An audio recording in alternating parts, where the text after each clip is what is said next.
माननीय speaker sir, सदन के सम्माननीय सदस्यों और मेरे प्यारे देश, आज मैं इस सदन में एक ऐसे मुद्दे पर बोलने खड़ा हुआ हूँ जो सिर्फ क्रिकेट का नहीं बल्कि हमारे देश की आत्मा का सवाल है। 15 सितंबर को दुबई में भारत और पाकिस्तान के बीच एशिया कप का मैच होने जा रहा है। मैं पूछता हूँ, क्या यह सिर्फ एक खेल है या फिर उन 26 निर्दोष भारतीयों के खून का अपमान जो अप्रैल 2025 में पहलगाम में शहीद हुए। बैसर्न घाटी में पाकिस्तान प्रायोजित आतंकियों ने 26 पर्यटकों को बेरहमी से मारा। उन्होंने उनकी धार्मिक पहचान पूछी, फिर गोलियां बरसाईं। एक मां का सिंदूर मिटाया, बच्चों को गोद से छीना।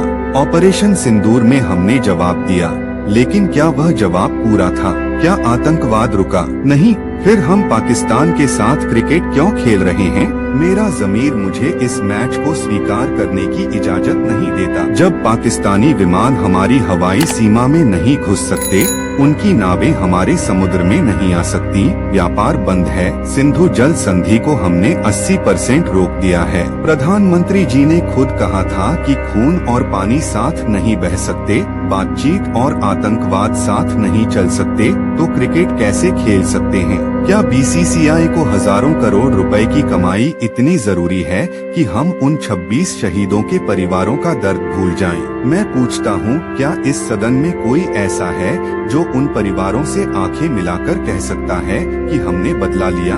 अब पाकिस्तान से क्रिकेट देखो। पहलगाम की घटना दिल दहलाने वाली थी। पर्यटक कश्मीर की वादियों में सुकून तलाशने गए थे। उन्होंने सोचा था कि वे सुरक्षित हैं, लेकिन आतंकियों ने उनके सपनों को कुचल दिया। एक प्रत्यक्षदर्शी ने बताया कि आतंकियों ने पूछा, तुम हिंदू हो या मुस्लिम? फिर गोली मार दी। क्या क्रिकेट इस दर्द को मिटा सकता है?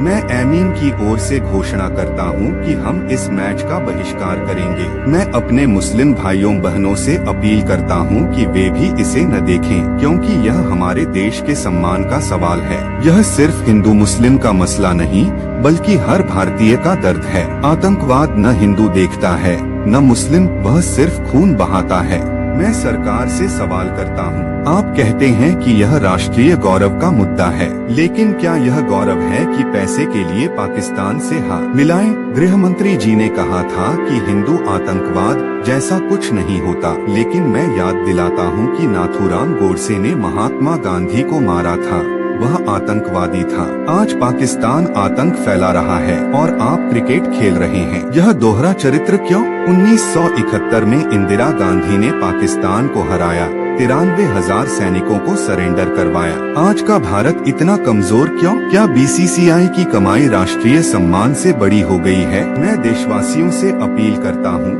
इस मैच का बहिष्कार करें। क्रिकेट हमारा जुनून है, लेकिन राष्ट्र हमारा धर्म है। अगर आज हम चुप रहे तो कल और हमले होंगे। ऑपरेशन सिंदूर अधूरा था क्योंकि अमेरिकी दबाव में हम रुक गए। क्या यह हमारी ताकत है? मैं विपक्षी दलों से कहता हूँ, एकजुट होकर इस मैच को रद्द करवाएं। यह समय है कि हम दुनिया को दिखाएं कि भारत आतंकवाद के सामने नहीं झुकता। जय हिंद, जय भारत। ओवैसी का भाषण संसद से शुरू होकर हैदराबाद की रैलियों तक पहुंचा। उन्होंने पहलगाम हमले का विस्तार से वर्णन किया। पर्यटक कैसे कश्मीर की वादियों में थे, आतंकी कैसे आए और कैसे उन्होंने धार्मिक आधार पर हत्याएं की। उन्होंने ऑपरेशन सिंदूर की आलोचना की, कहा कि यह अधूरा था क्योंकि अमेरिका ने दबाव डाला। ओवैसी ने बीसीसीआई पर तंज कसा कि उनकी कमाई शहीदों के खून से ज्यादा कीमती नहीं। उन्होंने ऐतिहासिक संदर्भ जोड़े, जैसे 1971 का युद्ध और इंदिरा गांधी की जीत, और पूछा कि आज का भारत कमजोर क्यों दिख रहा है। उन्होंने पाकिस्तानी क्रिकेटरों के सोशल मीडिया पोस्ट्स का जिक्र किया, जिनमें ऑपरेशन सिंदूर का मजाक उड़ाया गया। ओवैसी ने मुस्लिम समुदाय को एकजुट करने की कोशिश की,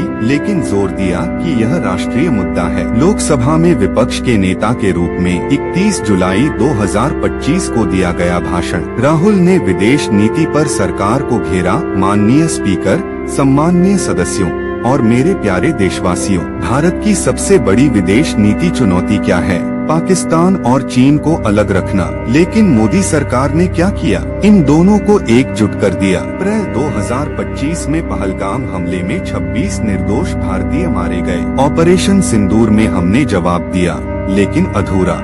क्योंकि अमेरिका ने दबाव डाला। ट्रंप ने धमकी दी कि न्यूक्लियर युद्ध हो सकता है और हम झुक गए। यह सरेंडर था।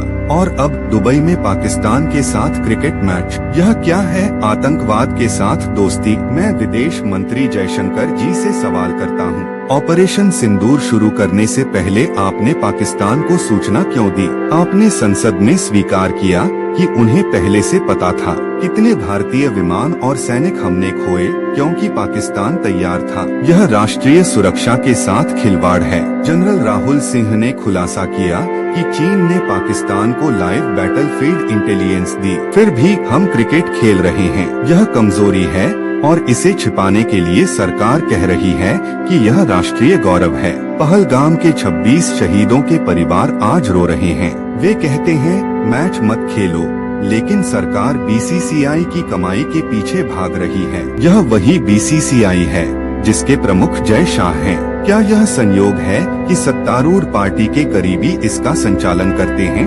अगर हम द्विपक्षीय मैच नहीं खेलते तो बहुपक्षीय क्यों? अगर पाकिस्तान आतंकवाद रोक दे तो खेलें, लेकिन आतंकवाद रुका नहीं। 2014 में मोदी जी ने पाकिस्तान को शपथ समारोह में बुलाया, लेकिन फिर पुलवामा हुआ। आज फिर वही गलती।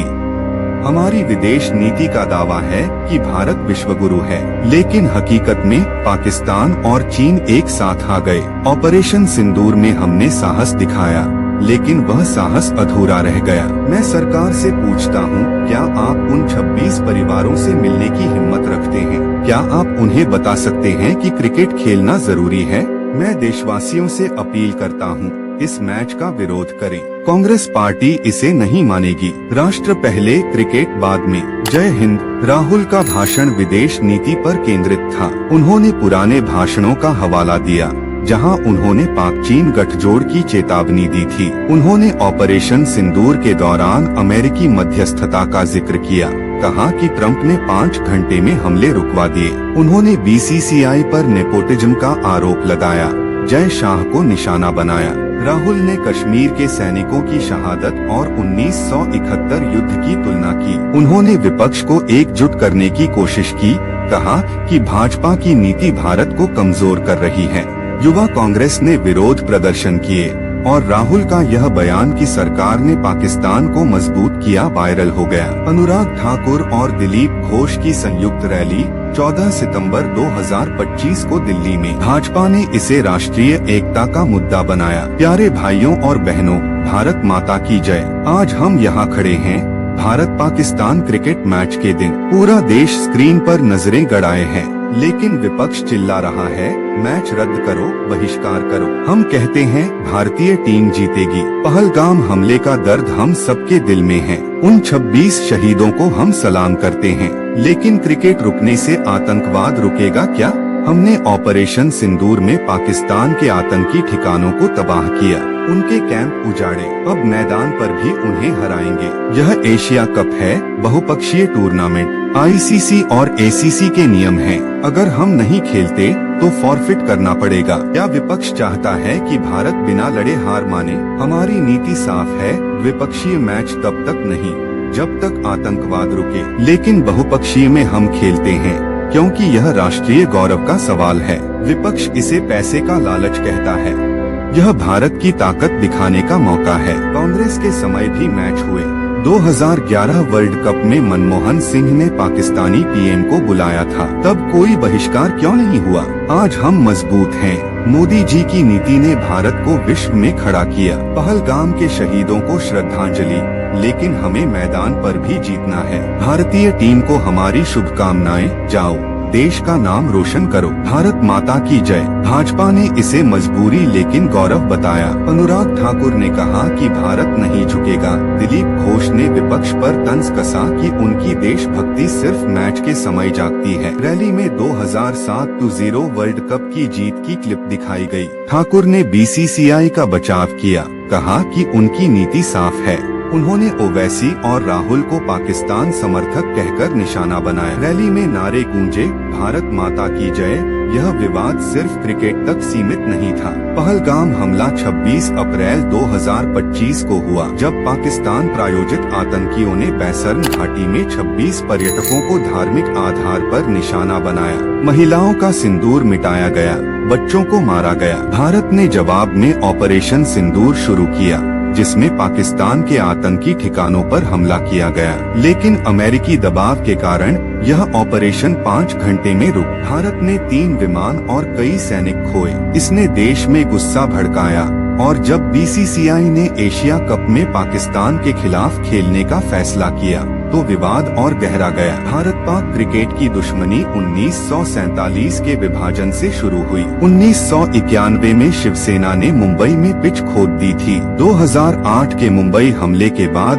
द्विपक्षीय क्रिकेट बंद हो गया, लेकिन आईसीसी टूर्नामेंट्स में दोनों टीमें खेलती हैं। 2011 वर्ल्ड कप में मनमोहन सिंह ने क्रिकेट डिप्लोमेसी की कोशिश की, लेकिन 2019 के पुलवामा हमले ने फिर तनाव बढ़ाया। बीसीसीआई को इस मैच से हजारों करोड़ रुपए की कमाई होने की उम्मीद थी। टीवी राइट्स, स्पॉन्सरशिप और टिकट बिक्री से यह रकम भारत की अर्थव्यवस्था में जाती है, लेकिन ओवैसी ने इसे खून की कीमत बताया, जबकि राहुल ने बीसीसीआई पर नेपोटिज्म का आरोप लगाया। ओवैसी ने इसे राष्ट्रीय सम्मान का मुद्दा बनाया, कहा कि मुस्लिम समुदाय भी शहीदों के दर्द में शामिल है। राहुल ने विदेश नीति की नाकामी पर जोर दिया, खासकर पाक चीन गठजोड़ पर। भाजपा ने इसे राष्ट्रीय गौरव का प्रतीक बताया, कहा कि नहीं खेलने से भारत कमजोर दिखेगा। शहीदों के परिवारों ने विरोध किया। सोशल मीडिया पर बॉयकॉट एंड पाक मैच ट्रेंड किया। युवा कांग्रेस और एमीन ने प्रदर्शन किए, जबकि भाजपा ने रैलियां निकाली।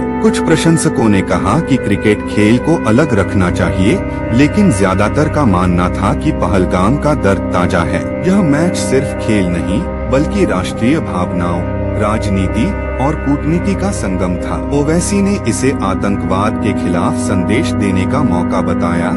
राहुल ने सरकार की कमजोरी उजागर की और भाजपा ने इसे ताकत का प्रतीक बनाया। 15 सितंबर 2025 को दुबई में यह मैच हुआ और भारत की जीत ने कुछ हद तक गुस्से को शांत किया, लेकिन विवाद ने दिखाया कि क्रिकेट भारत पाकिस्तान में कभी सिर्फ खेल नहीं रहा।